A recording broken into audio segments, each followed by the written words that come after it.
On the evening of April 10, 1912, the SS Cedric anchored outside of New York, ready to sail into the harbor the next morning. Many Bahá'ís and others came out to meet him. Abdu'l-Bahá asked that they meet him later. Then, with a small group of companions, he stepped onto the shores of America.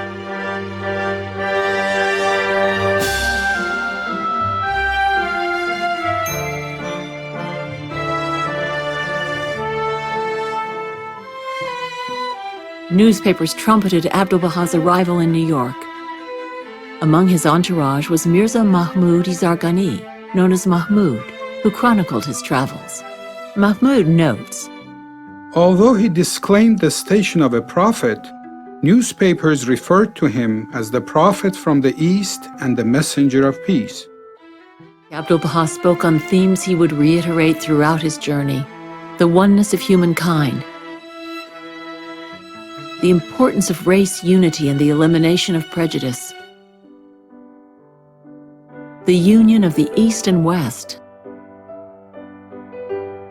the promise of world peace, and the equality of women and men, views not common then. He also affirmed a visionary view of America's future. In a talk at the Hotel Sacramento, he condemned the violence in the Balkans and warned that Europe was a powder keg and a much greater and more destructive war was inevitable. Then he affirmed, may the first flag of international peace be upraised in this state. Decades later, in 1945, the United Nations flag was hoisted for the first time in San Francisco. On December 2nd, he told a gathering, these are the days of my farewell to you. You must manifest complete love and affection toward all. Do not exalt yourselves above others, but consider all as your equals. Be filled with love for every race, and be kind toward the people of all nationalities. Be as a lamp shining forth with the light of the virtues of the world of humanity. On December 4th, his last night in America, he spoke to the Theosophical Society. I have received the greatest kindness from the American people. I look upon them as a noble nation, capable of every perfection. Now I bid farewell to you all, and I pray that you may attain the highest station of humanity. I shall never forget you. You shall always live in my thought. On December 5th, after 239 days, Abdu'l-Bahá left America. The New York dock alongside the SS Celtic was crowded with people, many distressed and in tears. I stood on the pier, tears blurring my sight.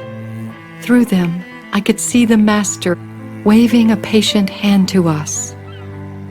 It waved and waved, that beautiful patient hand, till the figure was lost to sight.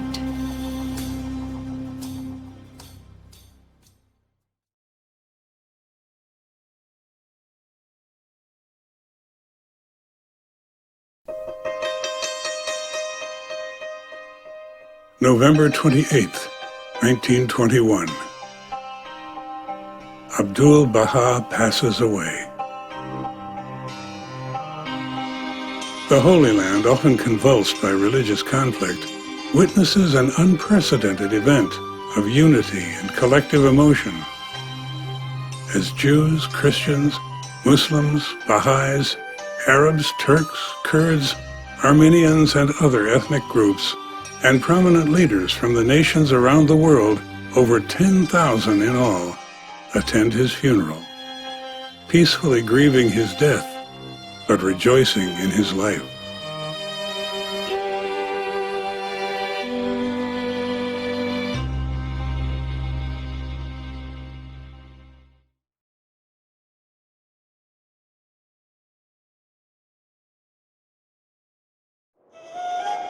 Abdu'l-Bahá proved unique in religious history. While some wanted to acclaim him as a prophet, Messiah, or messenger of God, and some described him as Christ-like or as a divine father. He himself declared that his station was that of servant, reflected in his very name, which means servant of glory. In time, his luminous journey will be more fully entwined with the history and destiny of North America.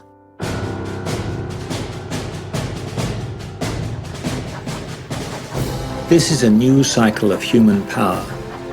All the horizons of the world are luminous, and the world will become indeed as a garden and a paradise. It is the hour of unity and of the drawing together of all races and all classes.